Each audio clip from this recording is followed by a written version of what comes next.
Hello mga mamshi! Welcome to my mini vlog. Today, another day, another vlog na po to. So, karon no, nag-DIY day ko og kanang kanabitang bangko. Bangko man gyud na siya dapat. So, gihimo na ko siya glamisa, gipintalan ako og white. So, gikapuyan naman gug tanaw sa amo ang balay nga puros green. So, gusto na ko na i-white makita.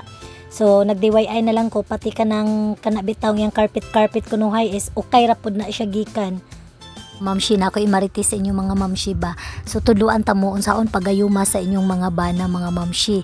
So na ako'y na order online, ako ni siyang i-share sa inyo ha. Unsa day akong ginagayuma sa akong bana. Usa ni siya ka intimate perfume kanang magkuan bitaw mo mamshi, kanang mag-ana-ana mo mamshi ba. So imura na siyang itatak sa imong panty as in humot na kay na siya mga mamshi.